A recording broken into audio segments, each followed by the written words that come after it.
샬롬. 오늘 또 하나님의 은혜와 평강이 여러분 가운데 함께하기를 축복합니다. 오늘 또 묵상의 말씀을 통해서 나에게 주시는 하나님의 음성을 듣는 은혜로운 시간이 되기를 축복합니다. 이 시간 하나님께서 우리에게 허락해 주신 말씀은 요한복음 16장 16절에서 24절 말씀입니다. 조금 있으면 너희는 나를 보지 못할 것이다. 그러나 또 조금 있으면 나를 볼 것이다. 그의 제자 가운데에서 몇몇이 서로 말하였다. 그가 우리에게 조금 있으면 나를 보지 못하게 되고 또 조금 있으면 나를 볼 것이다 하신 말씀이나 내가 아버지께로 가기 때문에 라고 하신 말씀은 무슨 뜻일까? 그들은 말하기를 도대체 조금 있으면이라는 말씀이 무슨 뜻일까? 우리는 그가 무엇을 말씀하시는지 모르겠다 하였다. 예수께서는 제자들이 자기에게 물어보고 싶어 하는 마음을 아시고 그들에게 말씀하셨다. 내가 조금 있으면 너희가 나를 보지 못하게 되고 또 조금 있으면 나를 볼 것이다 한 말을 가지고 서로 논의하느냐. 내가 진정으로 너희에게 말한다. 너희는 울며 애통하겠으나 세상은 기뻐할 것이다. 그러나 너희가 근심에 쌓여도 그 근심이 기쁨으로 변할 것이다.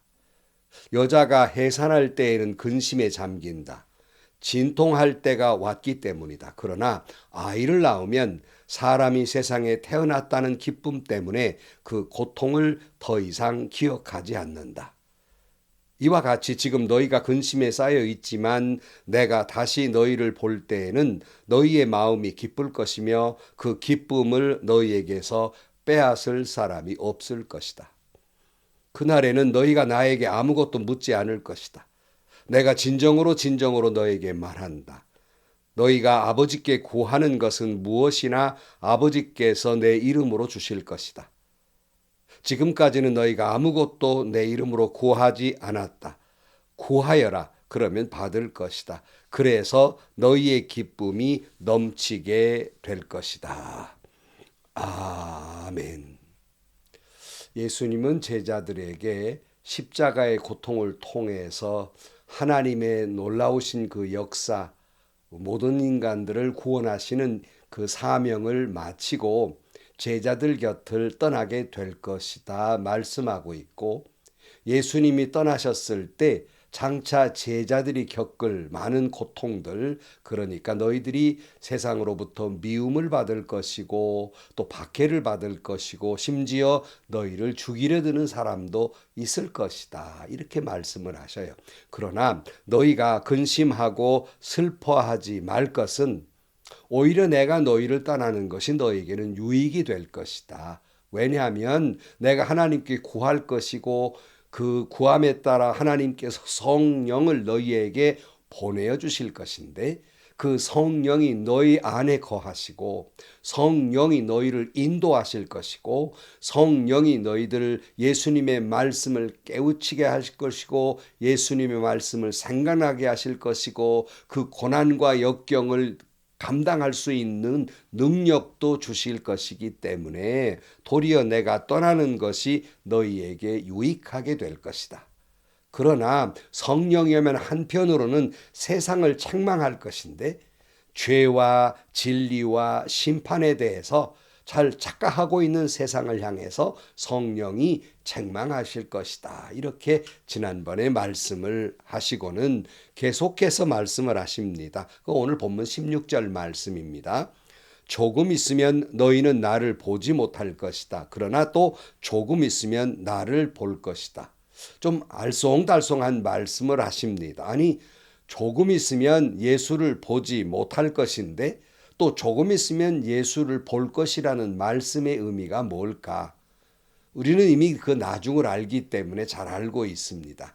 조금 있으면 너희가 나를 보지 못할 것이라고 하는 말씀은 예수님께서 십자가에 달려 죽으실 것이기 때문에 그 순간에는 보지 못할 것이고, 또 조금 있으면 볼 것이라는 말은 사흘 만에 부활하신 예수님을 보게 될 것이라는 말씀이었습니다. 그러나 제자들은 아리송한 말씀이었기 때문에 서로 두런두런 서로 의문을 가지고 있습니다. 그것이 17절 말씀이에요. 그의 제자들 가운데 몇몇이 서로 말하였다. 그가 우리에게 조금 있으면 나를 보지 못하게 되고 또 조금 있으면 나를 볼 것이다 하신 말씀이나 내가 아버지께로 가기 때문에라고 하신 말씀은 무슨 뜻일까? 그들은 말하길 도대체 조금 있음이란 말씀이 무슨 뜻일까? 우리는 그가 무엇을 말씀하시는지 모르겠다. 도무지 이해할 수가 없지요. 주님은 그걸 다 알고 계십니다. 그래서 19절 말씀에 예수께서는 제자들이 자기에게 물어보고 싶어하는 마음을 아시고 그들에게 말씀하셨다. 내가 조금 있으면 너희가 나를 보지 못하게 되고 또 조금 있으면 나를 볼 것이란 말을 가지고 서로 논의하고 있느냐. 이 말씀은 제자들이 예수님의 말씀을 알아듣지 못한 것에 대한 책망을 하고 계신 것이 아니라 아직 이해 못하고 있음을, 조금 전에 이제 경험하게 되면 우리는 성경을 통해 그들의 경험을 알게 되는데요. 경험하게 되면 알게 될 것이라는 말씀을 하고 있는 겁니다. 여러분, 우리 주님은 우리의 마음을 아세요. 우리의 연약함도 아시고 우리의 어리석음도 아세요. 그래서 이 모든 것이 겪고 난 후에야 깨닫는 그런 어리석은 존재임을 주님은 다 이해하고 계시다는 겁니다.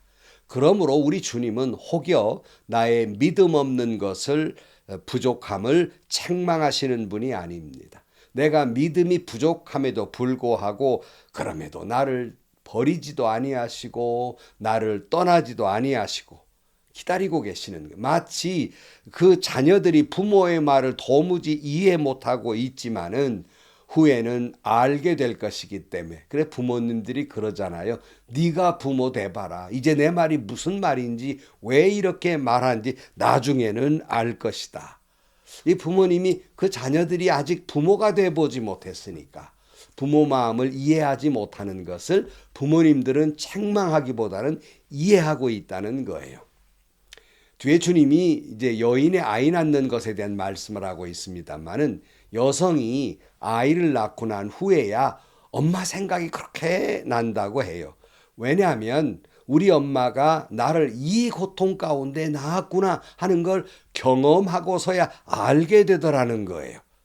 자기가 낳은 자녀를 보면서 자기 배 안에서 생명이 잉태가 되고 탯줄로 이어져 생명적 관계가 되고 이 고통 속에서 아이를 낳고 그 낳은 아이를 볼 때 그 아이에 대한 긍휼과 그 절절한 사랑을 경험할 때, 우리 엄마도 나를 이처럼 고통스럽게 낳았구나. 우리 엄마가 나를 이처럼 사랑하셨고 배 안에서부터 사랑하셨고 낳고 난 다음에 이처럼 긍휼히 여기고 나를 그렇게 사랑하셨구나 하는 걸 생각이 날 때 저절로 눈물이 주르르 흐르면서 엄마 생각이 더욱 간절하게 난다는 겁니다. 저는 남자이기 때문에 잘 모르지만 여성분들의 고백을 듣고 간접적 경험으로 이해하게 됩니다.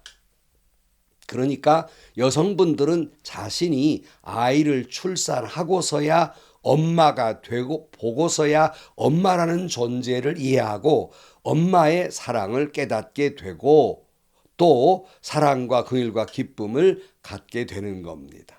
남성으로서는 도무지 이해하지 못하는 그런 그 사랑의 관계, 긍휼의 관계를 깨닫게 되는 것입니다. 그래서 주님이 이렇게 말씀하셨어요. 20절 말씀에 내가 진정으로 너에게 말한다. 너희는 울며 애통하겠으나 세상은 기뻐할 것이다. 그러나 너희가 근심에 쌓여도 그 근심이 기쁨으로 변할 것이다. 여자가 해산할 때 근심에 잠긴다. 진통할 때가 왔기 때문이다. 그러나 아이를 낳으면 사람이 세상에 태어났다는 기쁨 때문에 그 고통을 더 이상 기억하지 않는다. 제자들이 지금 근심하고 있지만은 나중에는 기쁨이 될 것이다. 라고 말씀하시면서 예수님이 아까 제가 말씀드린 대로 해산한 여인들이 해산하기 전에는 고통과 두려움과 근심을 하지만은 막상 아이가 태어났을 때 한 생명이 태어났다는 그 기쁨 때문에 그 긍휼과 사랑을 알기 때문에 어느새 그 죽을 것 같은 고통을 잊어버리고 또 다음의 생명을 잉태해서 출산하게 되더라. 그런 말씀입니다. 22절입니다. 이와 같이 지금 너희가 근심에 쌓여 있지만 내가 다시 너희를 볼 때에는 너희의 마음이 기쁠 것이며 그 기쁨을 너희에게서 빼앗을 사람이 없을 것이다. 그러니까 지금 너희가 근심 중에 있지만은 근심을 통하여 얻은 제자들의 기쁨은 아무도 빼앗을 수 없다 그랬어요. 아까 말씀드린 대로 여성들의 출산 후의 기쁨을 남성들은 아무도 알 수 없는 거예요. 누구도 빼앗아 갈 수 없는 경험이거든요. 아픈 만큼 성숙해진다는 말처럼 흔들리는 세상 속에서 가시밭길 아픔 속에서 믿음의 꽃을 피우는 사람들은 그만큼 아픈 만큼 그 믿음이 성숙해지고 아픈 만큼 아름다워지며 아픈 만큼 예수님을 닮은 영혼이 되어 가는 것입니다. 그렇게 될 때 23절 그날에는 너희가 나에게 아무것도 묻지 않을 것이다. 내가 진정으로 너희에게 말한다. 너희가 아버지께 구하는 것은 무엇이나 아버지께서 내 이름으로 주실 것이다. 지금까지는 너희가 아무것도 내 이름으로 구하지 않았다. 구하여라. 그러면 받을 것이다. 그래서 너희의 기쁨이 넘치게 될 것이다. 그러니까 이만큼 믿음이 고난 후에 믿음이 성숙해지면 더 이상 예수님께 묻지 않을 것이라는 거예요. 왜 이런 고난이 나에게 왔는지, 왜 이런 아픔이 나에게 있어야 하는지 더 이상 물을 필요가 없는 거예요. 왜냐하면 그 고통 가운데 성숙해지고 그 고난 후의 기쁨을 알기 때문에 더 이상 묻지 않는다는 말씀이에요. 제가 참 존경하는 정봉양 목사님께서 설교집에서 고통도 지나고 보면 기쁨인 것을이라는 말씀을 하시고 저는 참 큰 위로와 은혜를 받았습니다. 아픔이 이 고통이 지나고 보면 기쁨이 됩니다. 고난의 시간은 잠깐이지만 주님께서 고난의 과정을 통한 성도들에게 주시는 구원의 기쁨은 성도들에게 주시는 마음의 평안은 아무도 빼앗아 갈 수 없는 거예요. 그래서 믿음의 사람은 지금 내가 없고 또 없을지라도 기쁨과 감사를 잃지 않는 겁니다.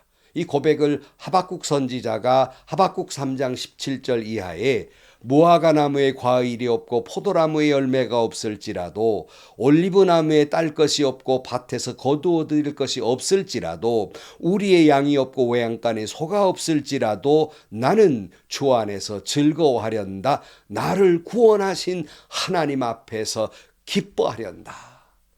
고난을 통과한 사람이 주 안에서의 기쁨을 알고 그는 하박국은 고백하고 있습니다. 주님이 이와 같은 말씀을 하신 까닭도 또 무엇입니까? 이미 우리가 앞에서 요한복음 15장 11절 말씀에 주님이 뭐라고 말씀하셨습니까?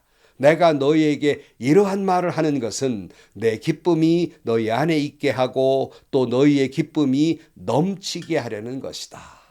여러분, 이 고난 속의 기쁨을 주님이 말씀하고 있는 것은 주 안에 있는 기쁨과 평화를 우리에게 넘치게 하려는 것이라고 말씀하고 있습니다.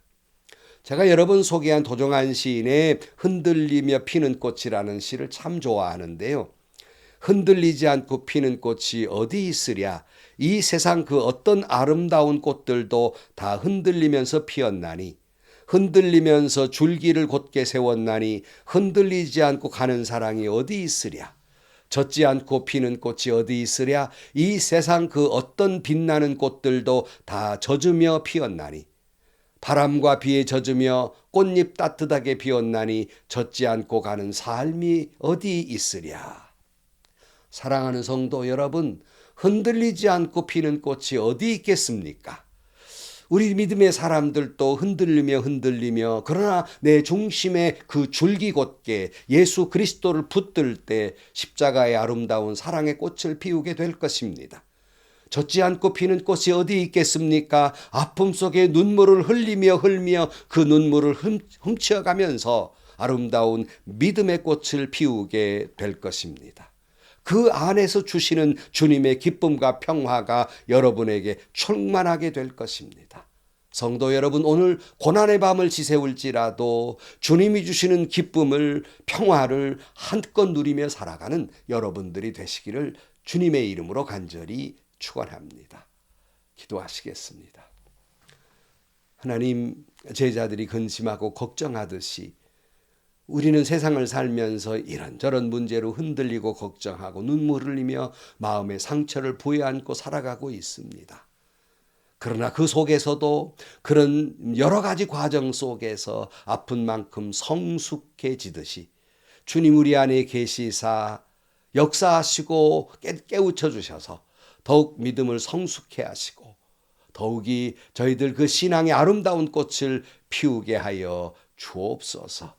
오늘 또 갖가지 어려움과 고난과 고통이 있을지라도 줄기곧게 주님을 부여잡고 눈물을 훔치어 가면서 주님을 따라감으로 말미암아 아름다운 믿음의 꽃을, 아름다운 성숙의 꽃을, 아름다운 삶의 꽃을 피어가는 저희들이 되게 하여 주옵소서. 예수님의 이름으로 기도하옵나이다. 아멘.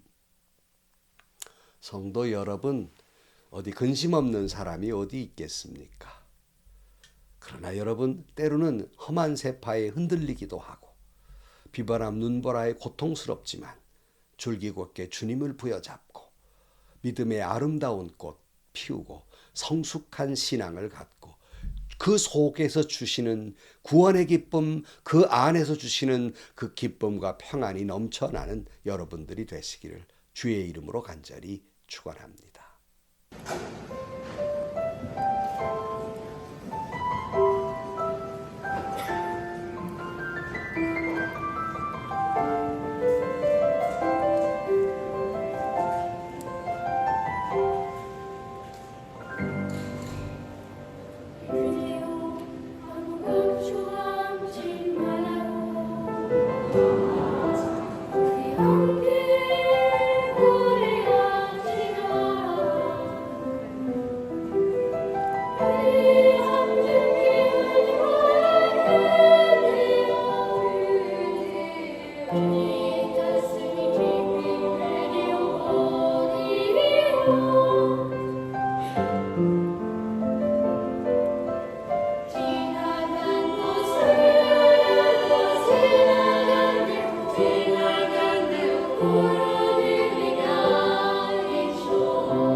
He